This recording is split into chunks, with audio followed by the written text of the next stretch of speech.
Ready Check Radio.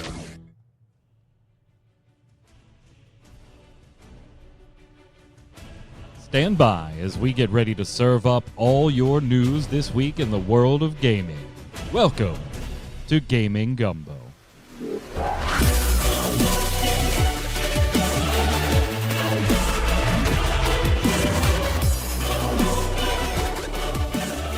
What's up, Internet? It's Tuesday at 7 p.m. Eastern. That means here on Ready Check Radio, it's time for Gaming Gumbo, our weekly gaming wrap-up. Welcome. Happy New Year 2026. A couple weeks off for the holidays. Hope you enjoyed it.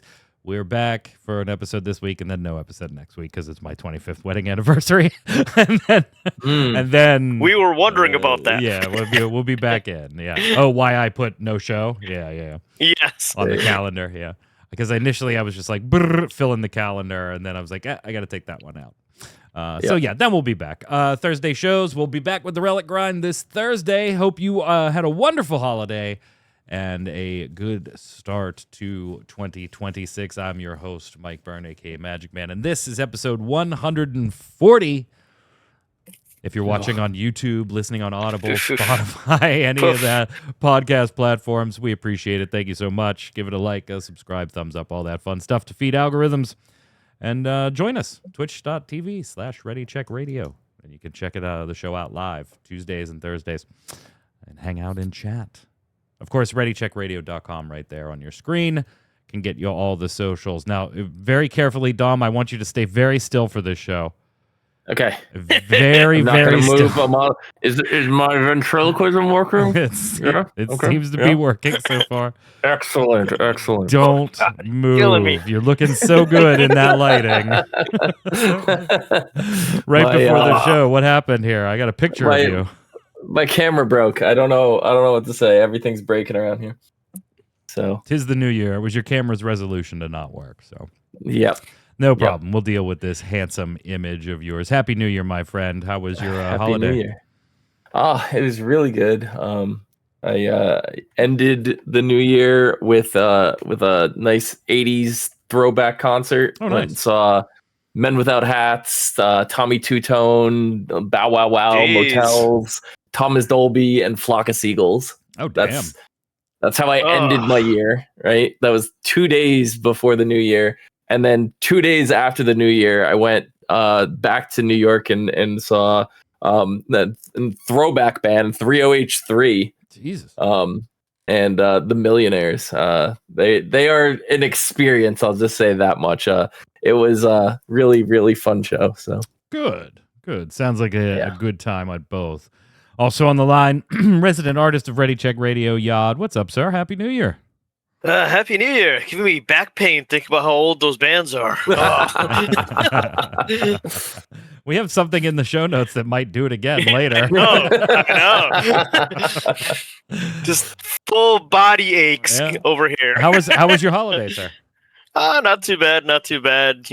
Quiet at home, New Year's. Hoping to make sure this thing's functional next weekend. That's always the nice part, right? Just like kind of getting some time to chill. Yeah. But next weekend is repasting all the computers. Oh. Cleaning all the gooch out of all the systems. 'Tis the season for that. Season. Hey, well, speaking of the holidays, before we get too far past them, I do want to see Christmas, New Year's, Hanukkah, like all these holidays crammed into the end of December, into the beginning of January. It doesn't really matter what you celebrate. There's usually like some type of gift giving or gift receiving to a certain extent for most of these. Dom, did you partake of any like very cool holiday gifts or Christmas gifts you want to talk about, or did you give somebody something cool? So I have a little bit of a funny story. So I had been buying all my Christmas gifts, right? And getting everything together for everybody. My family, we don't exchange with everybody. We do like a Secret Santa kind of thing to just like, not break the bank. Everybody gets something, but nobody goes massive home poor. Family. Yeah, exactly. So it was I had gotten my stuff together, and I had some gifts for a bunch of people, and I kind of threw everything into a pile in the corner of my room where it was like out of the way. I wouldn't lose it, wouldn't forget about it. Just put it all there. And then like 2 days before Christmas, I think it was two. No, I don't know. It was maybe the week before Christmas. I get a package from Best Buy. And I'm like, what is this? What is it? I didn't order anything from Best Buy. I haven't ordered anything from Best Buy in years. So I'm sitting there, I'm looking, and I go on I still didn't open it. Like I could have just opened it, right? That would have been the fast solution, but I didn't feel like opening and having more papers and stuff, all over the place.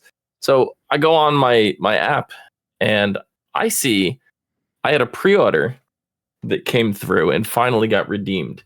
Not only was this a pre-order, this was probably the oldest pre-order you could ever imagine, right?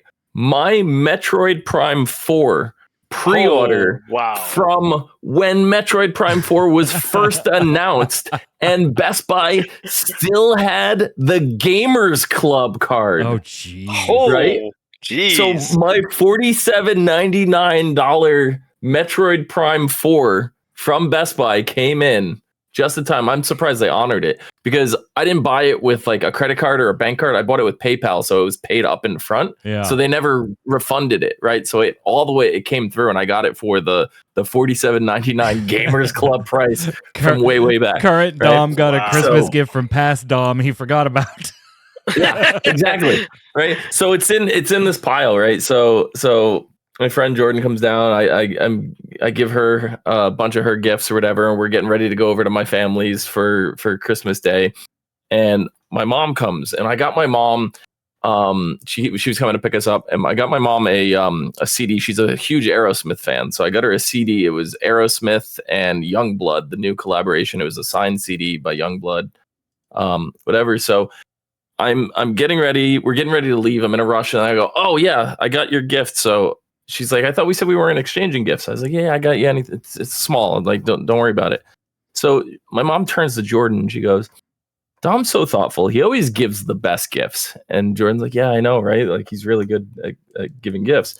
So I come out, I grab the CD. I'm not somebody who wraps anything, right? I just hand you the package it came in and go. So I hand my mom the package for the jewel case. I give it to her. She unwraps it, and she just sits there dumbfounded, and she's looking down at it. She looks at Jordan. She looks down at it. She looks at me, and she's like, the hell? I look at her hand. She's holding Metroid Prime. I handed her the wrong package. She has no idea. She's like, I just got through complimenting you that you give the best, most thoughtful gifts. What is this? What's a Metroid Prime? So I'm like, oop, wrong gift. I had to swap it back. We laughed for an hour at that. Fantastic. Yod, what about you? Anything over there for the artist in you? Not well. So for the gamer in me, we got a whole bunch of I got a whole bunch of Lego games on the Steam sale. But for the artist in me, it was after the holidays. I got a letter that I'm in part of the class action lawsuit for Anthropic. Oh, some of your art found its way into a learning algorithm, huh? Yeah. Well, it was non-learning, but it was artwork from a role-playing game that I worked on. So I might be getting a nice check from them for the holidays that have just passed. It's the gift that keeps on giving. It's right. The gift that keeps on giving. Well, speaking of Metroid Prime 4, Dom, I did get a Switch 2 for Christmas. Nice. My mom actually got it for me because I remember I told the story of buying one and then saving it for one of the kids for their like Christmas gift for my daughter.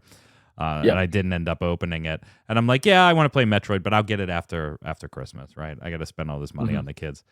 So my mom actually took the opportunity because she always says I'm a pain in the ass to shop for because I'm at a financial position where I'm like, I don't want to spend money on things, but the things I do want to spend money on, I just go do.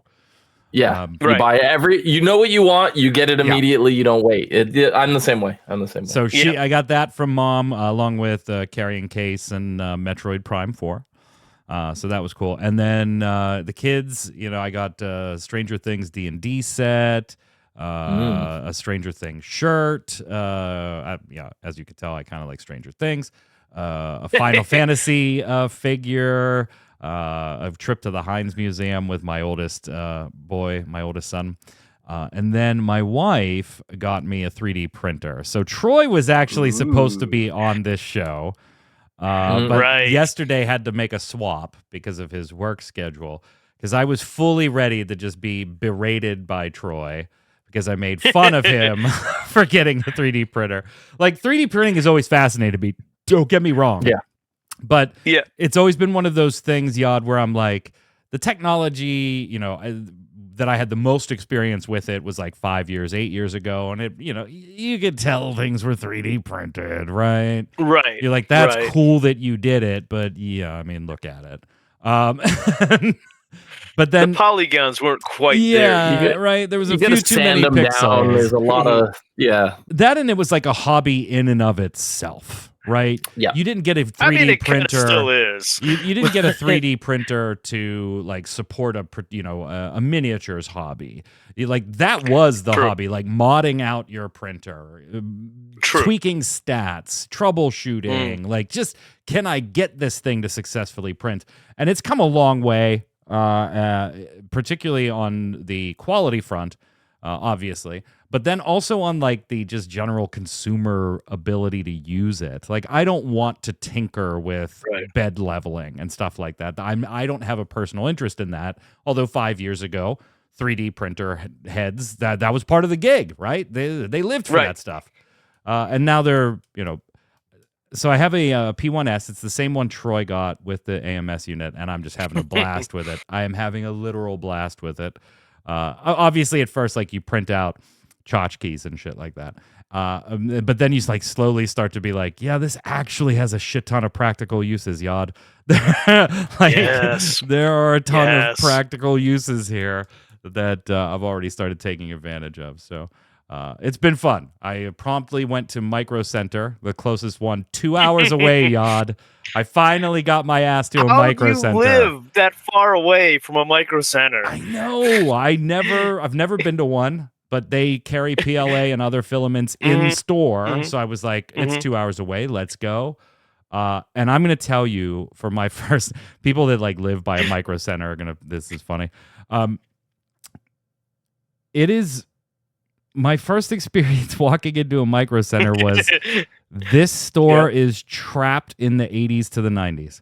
Like, it is absolutely trapped in it from like a decor perspective. Like, it was ugly gray carpeting. Yes. There were these offshoot rooms all around the center hub of the store for like various sections. Build your own computer, the laptops, the cases, the printer, the tools. And they all had wood paneling around the doorways and these very like 90s Best Buy signage. I was like, it is trapped there. And then walking around, I was like, I could spend all day in here. Holy hell. Isn't it just the most amazing store? It really is. It really is. It really is. How many miniatures are already printed? None yet, Wind River. So on the miniatures front, the base nozzle that comes with the Bamboo Labs P1S is a 0.4 millimeter. And ideally for the miniatures, you want to use a 0.2 millimeter. If you're going to be if you're not printing in resin, you're going to be printing in filament, you want a 0.2 millimeter nozzle. And so I had to buy one of those, but there was one left on the shelf at Micro Center. Of course. The official BIP. So I did buy it. I have it, but I haven't printed a miniature yet. That's coming next. I spent literally 3 days printing Havoc, a Warglaive of Azeroth, Dom. That's amazing. So you're gonna start commissioning Yod to make all 3D miniature right figures for you. Yeah, so I'm having a blast with it. It's a lot of fun. Havoc, when I gave him the Warglaive, was like, okay, this is actually kind of wild now. I'm gonna maybe kind of look at printers, like, because he's the same thing, same reason, same guy, kind of guy. I love tech, loves software, but is also like, do I have a practical use to justify that? I know I like adopting early tech, but I really have to justify it somehow. And yeah, so he's slowly coming around. So I think I'll be driving to Micro Center at some point with a Havoc in the car. Yeah, like we live so close to it. I could walk there. Oh, that's awesome. Yeah, I try not to spend too much time there, or else I'd be in so much debt, more so than we already are. Did you play anything over the break? Like, did you get a chance to sink your teeth into like any game you had on the backlog or something like that, guys? I finished Lego Avengers. Hey, all right, and have moved on to Lego Superheroes. Because I bought a whole bunch of fucking Lego games. I don't suppose there's any way, Dom, you opened up a certain Rabbids game for the holidays. No, absolutely not. My Windy in chat, he's been bugging me to play Donkey Kong. I still haven't gotten around to finishing 100%ing Donkey Kong. No, I haven't really played anything too crazy. I played a little bit of some TCG Card Shop Simulator. Mm-hmm. Played the Hunt Showdown event, played some Hearthstone, played some WoW. Did you crack open Metroid Prime? No, that's I'm looking at it. It's still sealed. Because that was kind of my big one, right? Rabbids. Getting the Switch 2 and Metroid Prime, I immediately dove into that.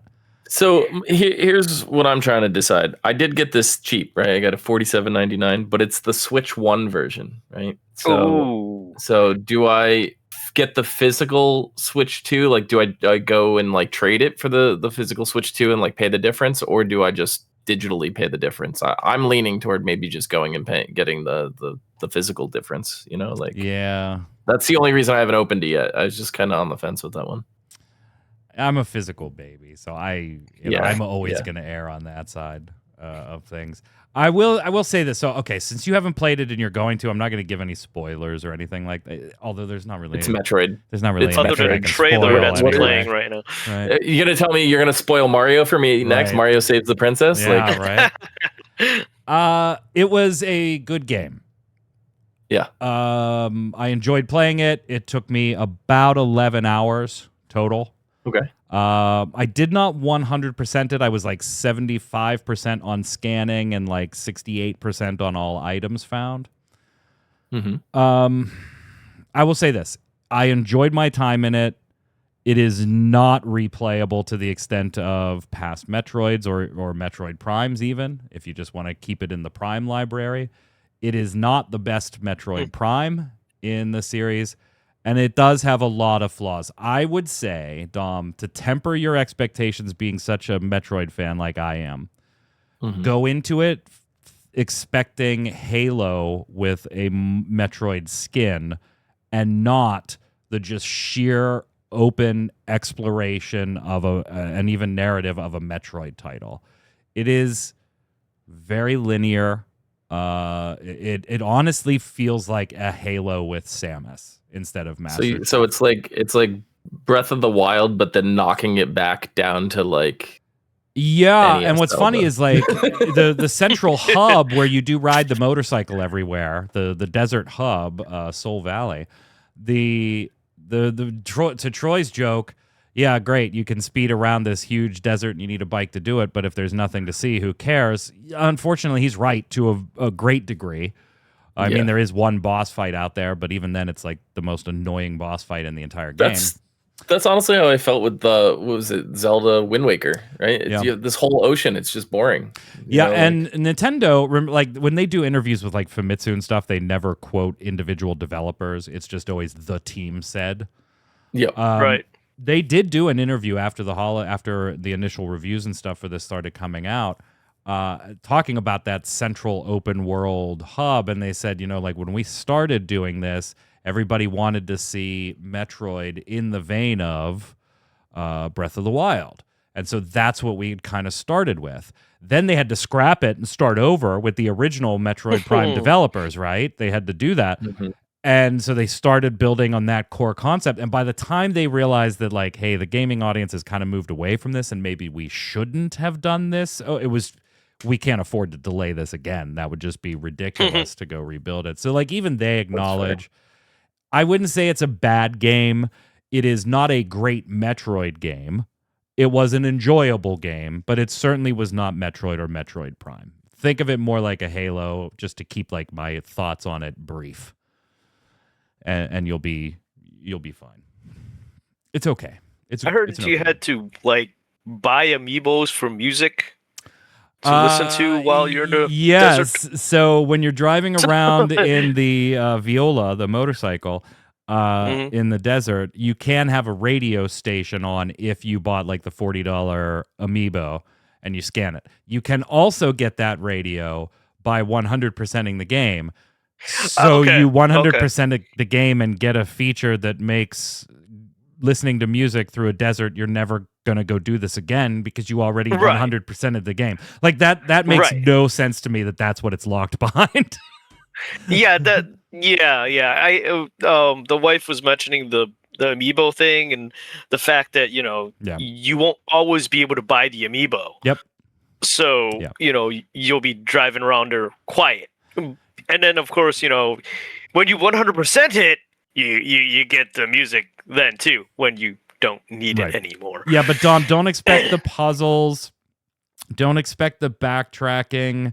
Don't expect, like, if you go play Metroid Prime 1, just the first boss is a puzzle in and of itself. Just the very first boss. Don't expect that. The bosses are just bullet sponges.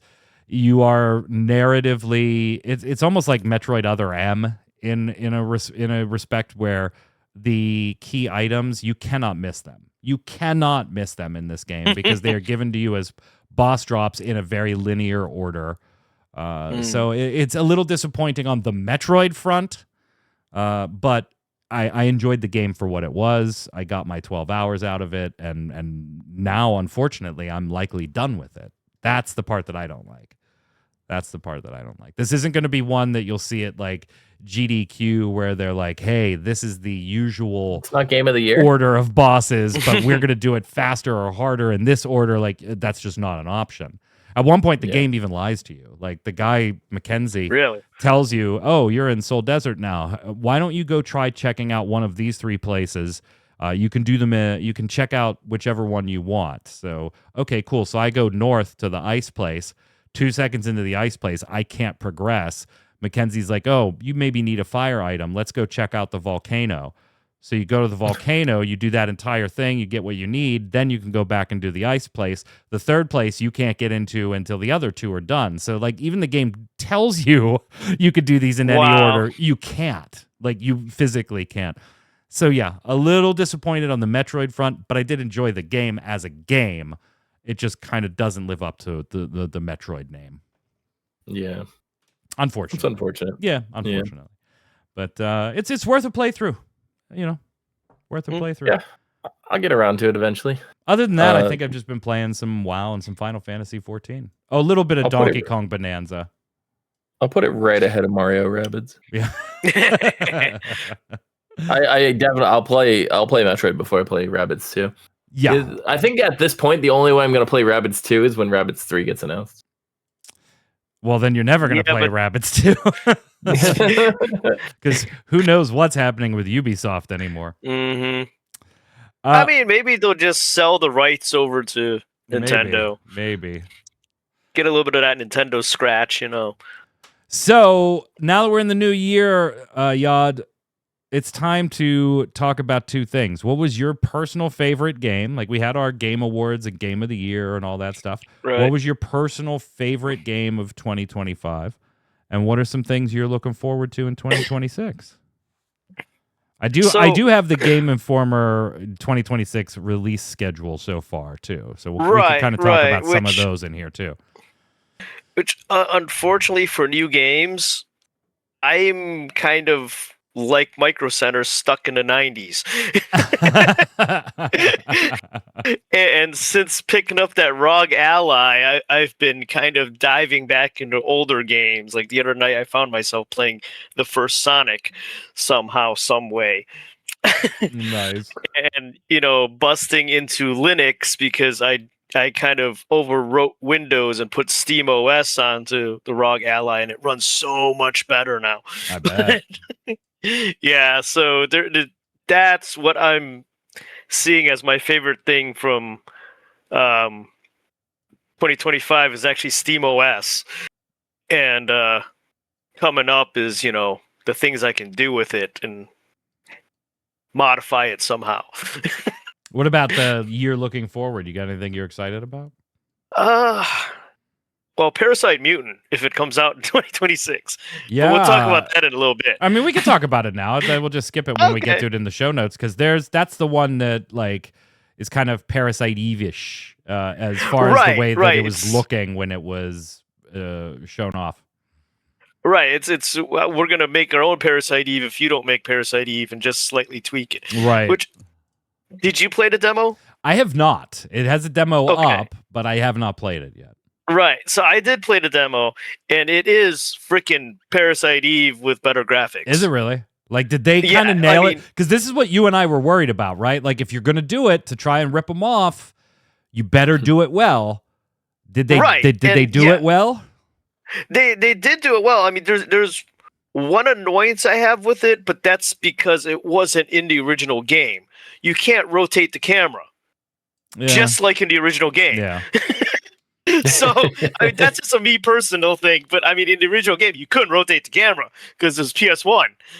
And I may have played Parasite Eve 1 before I played Parasite Mutant on the same day. So yeah, it's exactly it with better graphics, and it works. Yeah. Other than the one annoyance, but that's because modern gameplay versus old style.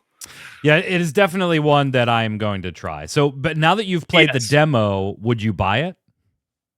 I will buy it. Yes, I will buy it because once again, it's that Parasite Eve that we've wanted with upgraded graphics. Does the demo give you any kind of sense of narrative? I mean, obviously they have to showcase combat because you're going to be doing that an awful lot. But do you get an idea if this is kind of a darker narrative like Square Enix's original titles? Is this more of a sci-fi anime narrative? There's a bit of anime in it, in that the style is more, anime looking, obviously, visually. But it does seem to be a darker storyline. You're dropped into a city that looks like it's been overrun and is now far too quiet for what it is. So Silent Hill. And yeah, kind of Silent Hill-y. You got your monsters that pop up here and there for random encounters. You've got, you've got to gather your ammo. You start out with just a knife, and you've got powers already, though. You're not trying to figure out why you have powers. At least with the demo. I don't know if they, go into that in the actual game, but with the demo, you already have a power. And your character totally understands this power. It's not it's not like the opening opera house scene and stuff. No. It's like you have this power, you can use it. Interesting. It's part of your gear. I am gonna have to play the demo because yeah. I love me some Parasite Eve, and if Square ain't gonna do it, we'll see. I'm no. Go ahead. I would like also an actual voice cast. Oh, that would be nice. Are they all silent protagonists? Yeah, it's just the text type of situation. So yeah, I don't know how I feel about that though, because if they're trying to go for that PS1 feel, right. It's like I said, it is Parasite Eve with updated graphics. Yeah. So far. Well, this is the Parasite Mutant. It's the closest thing we're going to get to Parasite Eve until Square Enix decides to get off their ass. Right. Demo's up now, so check it out. I certainly will. Yep. I'll go next, Dom, because I know I'm going to be the boring one out of the three of us. My 2025 game of the year is Clair Obscur. I'm fully on board. Obviously. Yeah, I'm fully on board with that being game of the year. But then when it comes to 2026, though, there's actually quite a few things that are in the first quarter that I am very eager to get my hands on. One of which isn't necessarily much for me. It's for my daughter, but the Switch 2 version of Animal Crossing comes out in a couple of days. So she's looking forward to upgrading to that one on her Switch too. Front Mission 3 Remake at the end of January. Dragon Quest 7 Reimagined. That demo is also up. If you want to play that, we'll talk more about that on Thursday's Relic Grind. That comes out February 5th, though. Mario Tennis Fever coming out on my birthday, February 12th. So, Dom, if you're really good at giving gifts, let's prove it, brother.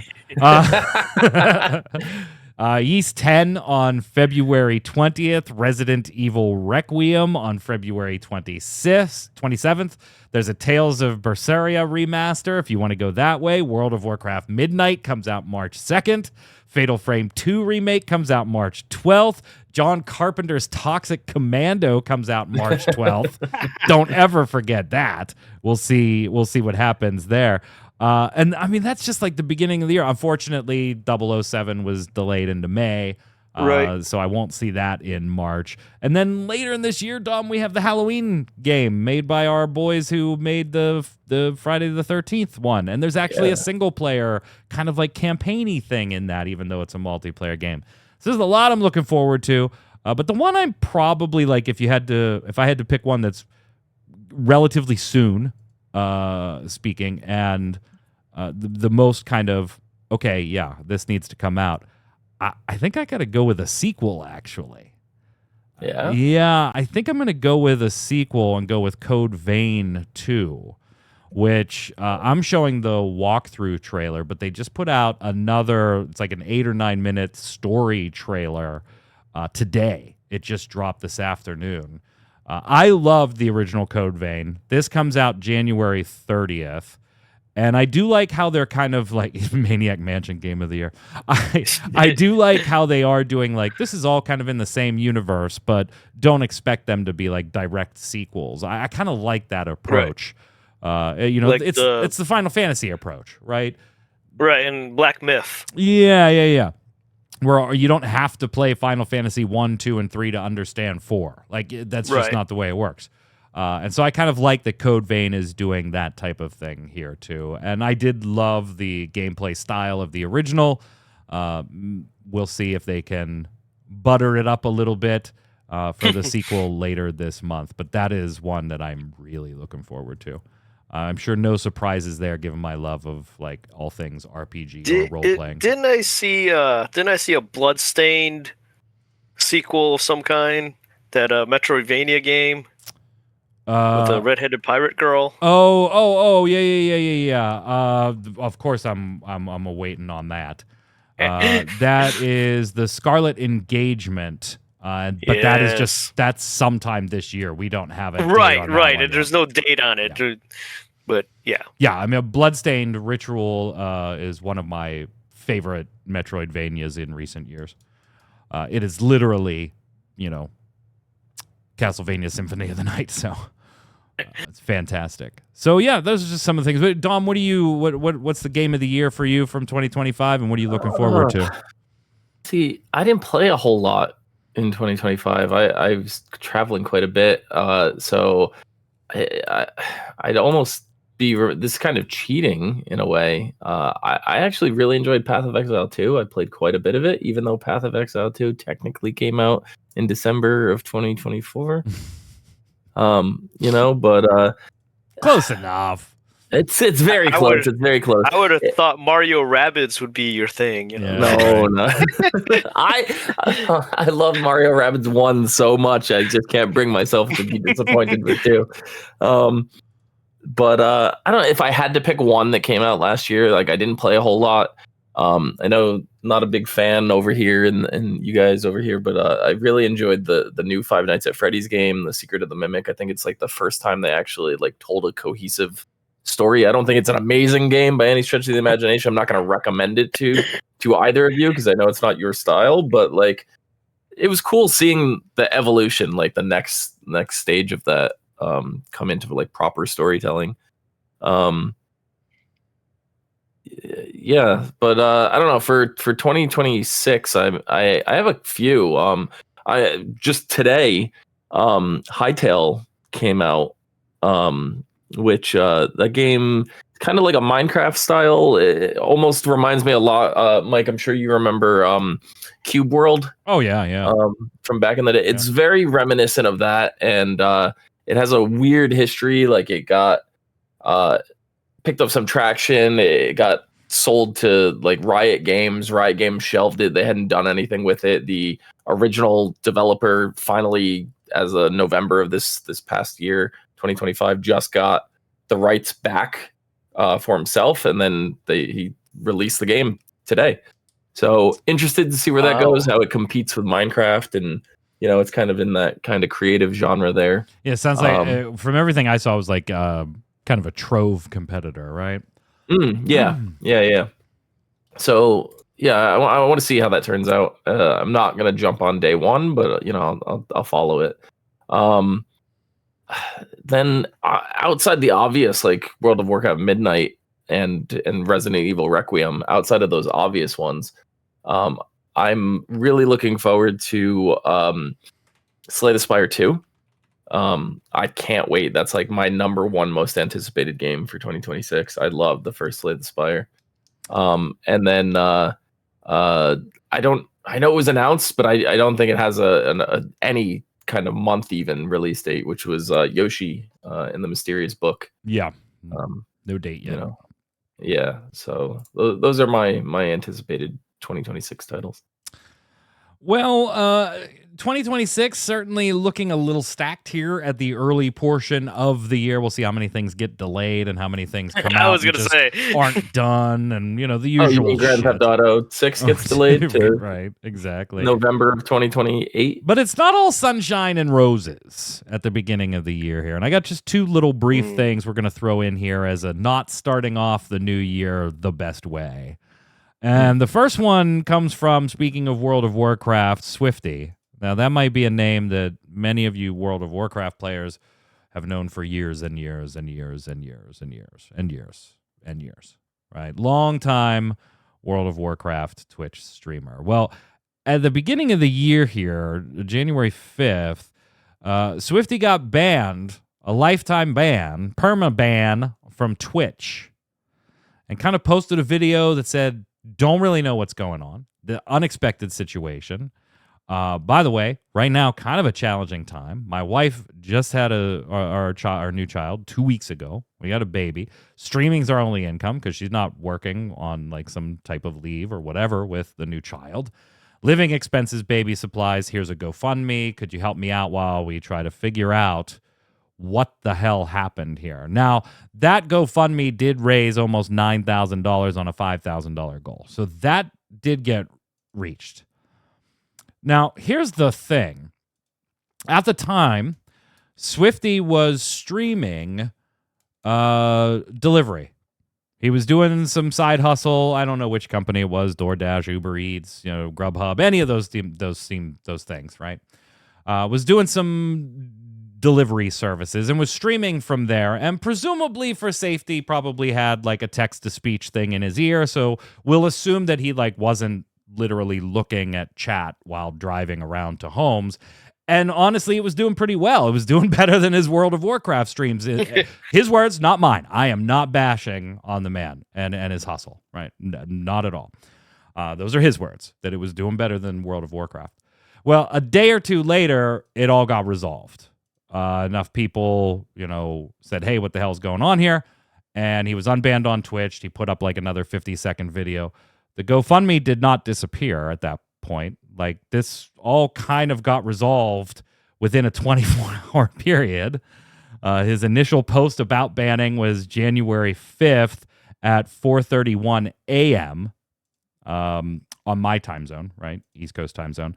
By 2:30 in the afternoon, so less than 12 hours later, he was back up on Twitch, but the GoFundMe still stood and got fully funded. So that's a little weird to me, but yeah, that's a little weird. And we heard nothing, Dom, about like what happened. Like, yeah, why do you get banned? What was the deal? Now, Twitch has been kind of cracking down on these delivery streams. Obviously, there are safety concerns that Twitch, I'm sure, needs to take into consideration. But I did see stories about how he may have been a little too cavalier in the camera shot, and inadvertently, or maybe just didn't care enough to be safe, may have doxed information of or addresses or locations of people. Now, I don't have a clear example on the video of him, giving a customer's name or address or anything, but there are plenty of comments that lead on his exact posts that lead me to believe that something along those lines probably happened. It's just a question of degrees. So very weird situation. Not the way you want to start off the year, I'm sure. Not the way you want to start off the year. Kind of bizarre. Yeah. Kind of bizarre. Yeah. I don't know. I know they had Takaus cracked says down a not while weird at ago all. about- He can have that Twitch money and that money too. Sounds like the good old Twitch grifting. Well, that's when I Right? say weird, I'm like, it's kind of weird that you don't return the money. Not weird that he's getting by. Like, I understand systematically he gets all of that if he wants to. But he could also Right. just say, hey, cancel the GoFundMe and refund these Right. people. You helped me, or you were willing to help me, but I don't need that help. So maybe give it to somebody that does need the help. That's a little weird to me, just from a perspective Right. standpoint, is what I mean by weird. Go ahead, Dom. Sorry, I Yeah. didn't mean to cut you off. Twitch just cracked down on all kind of driving streams. Yeah. Just in general. Yeah. So was he on a bike or was he in Oh his no, car? he's in his or- car. He was in his car. Yeah. Okay. Yeah, I'm not sure. So Sony trying to make sure, Yod, that we have a really shitty beginning of the year by going ahead and Oh, patenting God. an AI that will actually just play PlayStation games for you whenever you are stuck. Now, they already have things like their achievement help system and stuff like that. So it's not new, getting help in a game, but we're talking a full-blown AI-driven sidekick that can literally give you a hint or just play the segment for you. We're not talking about, hey, I can't solve this, give me a hint, and it plays a little pre-recorded video of, well, maybe we should look at the walls, you know what?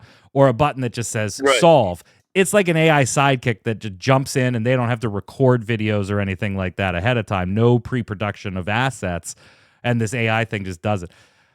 Now, whether or not they'll use it or whether or not it'll matter, who knows? But it's for God's sakes, Right. So what I'm talking about, you were Takao, is saying. what I was just saying there. Takao says, don't certain Mario games do that already? No, they actually have no, not with programmed. this. They can do portions of the game for you. I'm not saying no to that. But they are the developer pre-creating a series of events, a series of assets, a video, whatever the hint or the auto-solve is, and then you opt to execute that. This is trying to, hey, we're going to give you an AI companion that can do this on the fly so we don't have to do any of the work, but you still have the capability to do this. It's just kind of weird. I don't know if it's a bad thing or a good thing yet. It is just very weird. It's if you want to give people that feature, we already do that to a certain extent. You just kind of have to put in the effort to make the assets. This is literally like saying, in theory, there is a world where I could just say, I don't want to play this. I just want to watch it. And have an AI play the game for you, which is very weird to think about in some regards. No, mind you, like you said, it's just the patent's been filed. They haven't said and if they they're have actually patents going on to a do it or not. ton of shit that they never intend to actually make. Right. They just don't want anybody else to do it either, or if they do, they want some scratch for it. Which, hey, good on them if they want to go that route. I'm sure a lot of people do that. They set up a patent, they have no intention of making it, but if somebody else wants to make it, they want to cut. It's just very weird. Havoc. There's some games I would actually watch the AI play. Yeah, but the other thought I had when we discussed it before is that you could actually, in the case of a streamer, if they wanted to look, like they're actually better than they are, they could let the AI do it and just act like they're playing. Because the way they described it, it seems like the AI just plays it for you and you get the achievement and all that stuff on your account. Right. which also comes into question for games like that have PvP, like Destiny or Marvel Rivals or whatever. Can the AI just play it for you? I would imagine not when you're talking about that, but who knows? We don't know what Right. Sony plans to do with this. Right. It's just something weird I thought I'd throw in here so people could chew on it and see what they thought. Yeah, it's Dom, weird. you going to let AI play your games? No. Dom? Maybe because I don't have time to play them, right? So maybe I'll just watch the game play them, right? He's just gonna stick Mario Rabbids in and let it play. Let AI play it. It's about time somebody beat that. Yeah, I would assume that achievements would be blocked and stuff like that. Yeah, You would think. I know a use right here that I don't think anybody would really complain too much about, right? You set it up for, like, you have a 3-year-old kid that loves Spider-Man. You set the AI up to play. You hand him a controller, make him think he's playing it. Like, that's, Right. Well, I mean, there's also the accessibility stuff too, right? Like, you think about that in somebody's able to play a game but not able to do a certain batch of types of puzzles in there because of, whatever, insert condition here that makes them not able to move a finger in a fast enough way to do a certain puzzle. Like, I can absolutely see upsides to this type of technology. Mm-hmm. Yeah. I'm not ready to just throw it all out, but it's also Sony, so I don't know, Right. like, if I can trust it to be implemented correctly. We'll see. Yeah, I'm curious, like, if it's just gonna stick to, like, the base, the story mode or something, or is it gonna go, like, deep, like, like take Arkham Knight or something, for example? Is it gonna be able to hunt the Riddler trophies? Like, what is the purpose of this? Yep. And again, it's Sony, so they could just be patenting it so that nobody else can do it. Mm-hmm. Yeah, sure. Hey, before we go into just some miscellaneous news bits and then call it a day, I want everybody here to feel old like I do. So here, like I said, full body aches. Yeah. So here are some video game anniversaries. We do this every year, happening in 2026. Donkey Kong turns 45. Oh my God. July 9th, 1981. What's the average lifespan of a gorilla? I don't know. Let's look it up. Let's find out. Okay. The average lifespan of a gorilla is 35 to 40 years. In captivity, they can go 40 to 50. So Donkey Kong could technically still be alive. In both cases, yeah. Well, the original Donkey Kong is Cranky Kong, right? So, Wind saying that, Dom, it's the perfect year for you to actually finish Donkey Kong Bonanza. You know what? The biggest slap in the face was the day that I beat the story mode for Donkey Kong. They announced DLC, and like it dropped that day, and I was like, "Are you kidding me?" Like, I got mad. I stopped. That's how they get you, Dom. That's how they get you. Exactly. But that's not how they get me, because I just stopped. Here are 5 that are turning 40, and it's not that you might go, "Oh my gosh, that's really weird." It's not that surprising when you think about the year the NES became very big. Particularly I was here looking at the list and thinking the same thing. Yeah, in the United States, which was like the 86. Castlevania, Kid Icarus, Dragon Quest, Metroid, and The Legend of Zelda all turn 40 in 2026. Jeez. Sonic the Hedgehog turns 35. Diablo turns 30. So does Persona, and so does Pokemon. And I kind of had the double take on this one. I thought for sure it was wrong. So does Resident Evil, believe it or not. Jeez. Pokemon's as old as Resident Evil? Yes, it is. Yeah. I would have bet money that Pokemon was older. And I hear Fat Pikachu is finally coming back in the game. Adding to the list of 30-year-olds, Harvest Moon, Tomb Raider, Quake, and Quake all turn 30. Animal Crossing is 25, as is Halo, Luigi's Mansion, Pikmin, and Rune Factory celebrates its 20th anniversary. Luigi's Mansion is 25. I know, right? Yep. Yes, it is. Resident Evil was the one that got me because, like, I remember my brother Havoc and I buying a PlayStation 1. he came with me. I saved up all my money, and that was the game I bought. So like I remember when that happened, and when I saw that it was 35, I was like, or it was 30, I was like, that's not right. Oh yeah, I guess that would be right because I know where I bought it and when I bought it and how old I was, and I was like, shit, I'm old. And does that store still exist today? Oh fuck no, Toy Kingdom closed decades ago, brother. I was almost betting it was a Circuit City, but it was yes, not. Toy Kingdom It was a Toy Kingdom. They were overpriced then, and they are quite gone. I just had to look one up just to see where it fits into all this. Kingdom Hearts is 24 years old. Yeah. Yep. Oy, oy, oy. All right, now that we're feeling old, here's just a few bits and bobs over the last couple of weeks as we went into the holidays. Dom, the rumor is that at BlizzCon later this year, Activision is going to reveal a new Starcraft title, a shooter. Starcraft Ghost? No, not that one. Not that one. No. Not that one.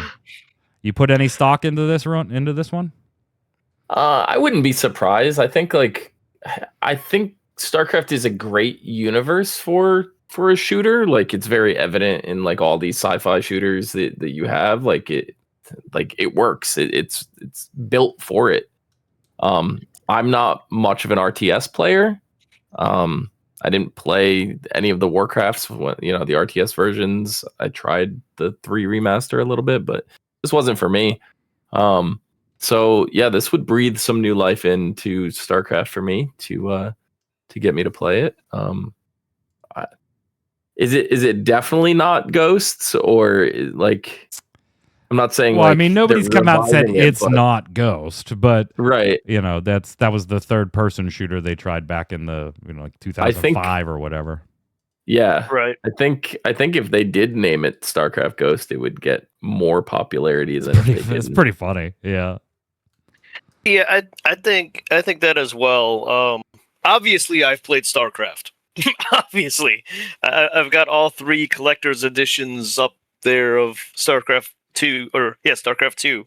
I also have all 3 of those collector's editions. I still have the original Mac versions of StarCraft and Brood War somewhere in the house. But besides that point, yes, StarCraft Ghost, I think what they tried to do at the time was overly ambitious. But with the way games are today, they might actually be able to pull it off. Unfortunately, I think all it is going to be an announcement. And then it's just going to drag on just like StarCraft Ghost. That's my prediction. We'll see. Which is funny. It's just a rumor right now. Also rumored that they will be talking about the next Diablo expansion, even though, yes, they really just did one. And The Last Titan, the third expansion in the World Soul saga for World of Warcraft. We'll have to see later this year at BlizzCon, which there's actually BlizzCon, so that's cool. Hey, I know this happened a little earlier than like our Christmas break, but I actually missed it, and so I did want to bring it here. Paradox Interactive is writing down $37 million worth of the development on Vampire the Masquerade Bloodlines 2. For those of you that aren't really like financial or into gaming like that, basically that means that they're saying, hey, $37 million of the development of this game led to no tangible assets, sales, or development that we of a product or systems that we can use going forward as an asset to the company. So yeah, that's a lot. That's a lot. So that's how much the value was assigned to the money spent on the developing the game, and then when you write that down, you're saying that's basically our investment in the game is worth less than we thought it would be at the end of the day, whether that's sales or systems and assets that you can use going forward. A lot of that has to do with the fact that it in its first 30 days it was well under sales expectations. Like well under. Didn't they have 2 other versions of the game anyway? Oh yeah, it got flat out like it Yeah. was a Metroid Prime 4 situation, right? Where it's switched so development houses and everything. I didn't end up buying it. Like when I saw Right. the initial, I mean, you know how excited I was for this, but yeah, when I saw the initial reviews, I don't watch reviews for scores necessarily because I just realized like Dom likes something different than I do. I'm interested in Dom's opinion while I watch Dom play the game or talk about the game, but I don't care if it's a 10 for him because that doesn't mean it's going to be a 10 for me. Like I don't care about that portion. But when I'm able to watch like Dom do a stream of a brand new game on day 1 and I can see the gameplay, that I can, and he tells me details about the gameplay, that is useful to me because I can go, oh, that is just not for me. And I know it wouldn't be for me, even though I might like the world, and I love the world of Darkness, that it takes place in. And that was what happened here. Just like 3 days into reviews, I was like, I know this game isn't going to be for me, sadly. And I was the audience for it, so I'm not surprised. Yeah, the original iteration of it probably, but yeah, what got released was interesting. Hey, a little bit of sad news right before Christmas. On December 22nd, Vince Zampella, the studio head over for Call of Duty and Titanfall, was killed in a car crash. Obviously condolences to family and friends. That's 55 years old. So, that kind of I remember seeing those headlines go around, and I was like, "This can't be right, Dom. This can't be right." Yeah. It was very very sad. Very sad. Claire Obscure got its Expedition 33 Game of the Year award from the Indie Game Awards, not the Game Awards. Indie Game Awards, different show, not the Indie Game Award at the Game Awards. Different show. Got its award yanked back after the Indie Game Awards was able to talk about some of the AI-generated background assets that were used in the game. Now, Claire Obscure really didn't do themselves any favors here in saying, like, hey, we had some stuff in there as placeholders and content ideas. We came back and replaced all them, but some of them were technically in the game and then patched out later. Like, it was just a whole mess. And yeah, but this one I'm kind of like, yeah, you deserved to have this one revoked because the Indie Game Awards, whether you like it or not, or whether you agree or not, the Indie Game Awards have a very hard stance on no generative AI used in development.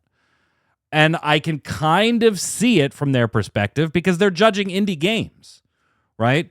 Right. And it's exceptionally easier these days to use generative AI and create your own indie game than it was 10 years ago. And they have opted, again, you could disagree or love their stance on it, doesn't really matter. That's a different discussion. They have opted to say, we want to highlight artists that are doing it all by hand, or groups or small indie companies that are doing it all by hand, no generative AI used. And you may not like that, and that's fine, but that's their stance. So yeah, if Claire Obscure used generative AI in any capacity, and that violates your rule, then you shouldn't have gotten the award. I'm okay with them upholding their policy. This was, yes, it was absolutely made clear to them before they got the award. In fact, what added a little bit of is on the Indie Game Awards FAQ page. They said that representatives of Sandfall Interactive agreed that no generative AI was used in the development of Claire Obscure Expedition 33 when the game was submitted for awards consideration. In light of Sandfall Interactive confirming now the use of generative AI in production on the day of the Indie Game Awards 2025 premiere, this does disqualify Claire Obscure from its nomination. Though the AI assets were patched out, their initial inclusion was enough that the Indie Game Awards thought they should be disqualified and the award retracted. I, Dom, don't have a single problem with this. I don't. No. No, just like Wendy says in chat, they had a clear policy. They upheld it. It's good. It's good. Like if they made an exception here, right? Then that's going against their own policies, and I don't know if I would trust them after that. Like I have full respect that they doubled down on their policy and they went with it, even though, does that mean Claire Obscure doesn't deserve Game of the Year? No, they absolutely do. They've won on multiple fronts. They just here on this particular judging competition, like, they did not follow the rules. Yeah, and you could totally look at the Indie Game Awards, Yod, and say that's a dumb rule, but then change the rule, and let's talk about changing the rule. You can't just say it's a dumb rule and then not enforce it. Like, if this is the stance they're going to take, they did the right thing here. And if enough people pressure them to change the rule, then they will, and it won't matter because this awards year was already over. Right, yeah. But I mean, it's also like if you like Takal says, they lied on their resume. Yeah, they kind of did. It's like going into an art competition and them going, okay, you can't use any reds in this particular piece of art that you enter for this particular award, and you used red in there and said, no, I didn't use any red. You used it. You lied. There's no two ways about it. This is a little weird one, and I don't think we're going to have like a lot of thoughts on this besides that's kind of funny. Physical copies of Star Wars Racer Revenge. Okay, this is an old PlayStation 4 game. You might not even remember it. Think pod racing and stuff like that, right? They're all of a sudden, as the year clicked over into 2026, selling on eBay for over $300. Because apparently people have found out that there's an exploit in the game that can be used to actually jailbreak PlayStation 5 consoles. Now, I'm sure that this may have been fixed by this point, and it was, a week and a half ago, or is going to be fixed or patched out by Sony very quickly here, or very shortly here. But as of December 31st, more than a dozen copies of the game were sold through eBay between $80 and $166. On January 1st, another 11 were shifted, according to IGN, with prices between $180 and $364.50. And now, this was as of January 3rd, dozens more copies have been listed for sale, all with prices between the $300 to $400 range. And why? Because there's a bit of code that's reportedly crucial to fire off a new method of jailbreaking the PlayStation 5, unlocking the system's ability to illegally play pirate games as long as this game's physical disc is present.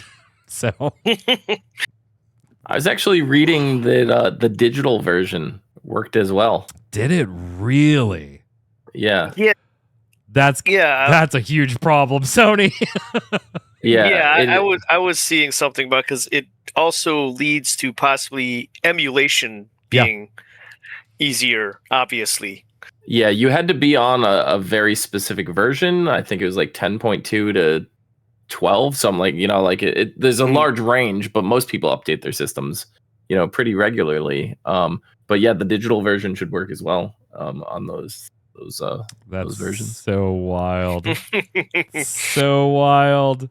It is so freaking weird. Last but not least, something we talked about on previous shows that I just want to give an update to. Remember when Microsoft canceled a bunch of projects at various places, including ZeniMax, and what everybody that I have ever talked to or that I've seen talk to the public has said that the MMO shooter that they were working on, Project Blackbird, was impressive to everybody.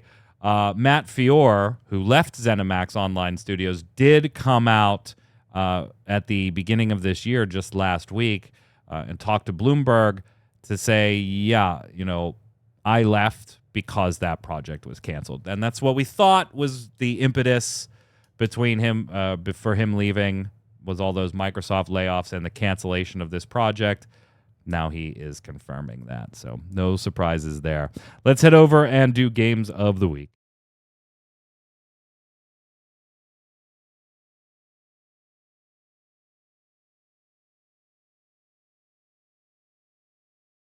Gaming Gumbo. It's where all three of us are about to give you a game. Could be a video game, board game, card game, mobile game, something we've played in the past or playing now or haven't played but think you should check out. And you let us know who gave the best recommendation when you're in the comments on YouTube or on ReadyCheckRadio.com. Chiming in on today's topics. I'm going to go first. I'm going to give Metroid Prime for the game of the week for me, with the caveat of don't go in comparing it to Metroid games. It's just not a Metroid game.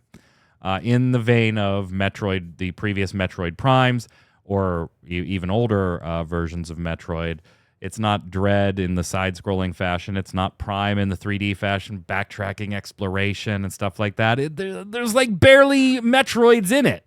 Like, barely. They're You don't fight a single Metroid. Sorry to spoil that one for you, Dom. You don't fight a single Metroid, and they're just kind of crammed in there lore-wise. If you go into it just wanting to unplug your brain for 8 to 12 hours, depending on how much of the collectible stuff you do, and you just want like a kind of low-key sci-fi adventure, a la, a Halo single-player campaign with less story admittedly than a Halo, then you'll probably say, okay, that was an enjoyable couple of hours. You're probably not going to replay it again, though. It's not that kind of a Metroid. That part is sad for me, but I did enjoy the game as a game by itself. Just wasn't a great Metroid game. So I'll give it Game of the Week. It is worth playing through once. Yod. Obviously, go play Parasite Mutant demo. It's out. It's Parasite Eve with better graphics. Good enough for you. On current systems, so you can actually play it. Good enough for you. Yes. Go ahead, Dom. Yes.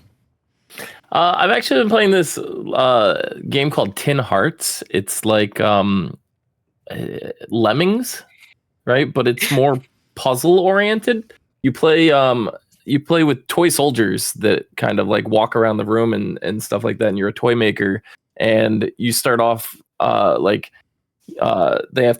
path them to hit buttons which fire cannons, and you can aim the cannons at stuff and knock over terrain so you can keep going. It's a lot of fun. I don't want to spoil too much, but you play as like, I don't really know. You're playing as like a ghost, it seems, right now, and you're kind of watching the cutscenes of like the toy maker and his life of building all these toys, and it's building towards something. I'm only midway through Act 3 right now. There's 4 acts, so I'm getting to the end of it. It's been a lot of fun. So if you ever enjoyed Lemmings back in the day, you'll definitely enjoy this game. It's a 3D game, by the way. Interesting. That's going to do it here for us on Gaming Gumbo. Thanks so much for hanging out with us for a little bit. Chime in the comments below. Remember, no Gaming Gumbo next week, wedding anniversary, but then it's just every Tuesday from there on out. We already got the schedule planned for everybody. Thursday, hope you'll join us for the Relic Grind, our Final Fantasy Square Enix show every Thursday. It's return from the holiday break, just 2 days away. Until our next show, Yod, where can everybody find you? Yod Artworks on the social medias, except for Twitter. Dom. And here on Gaming Gumbo. Yep, I'm here. Stay still. Stay very still. I'm Mike Byrne. You can follow me right there at Magic Man 1, but more importantly, follow at RC Radio, and you'll know every time we're going live with a podcast, some streaming of games, or Final Fantasy Trading Card Game live locals on Mondays. Stay safe. We'll see you on the servers.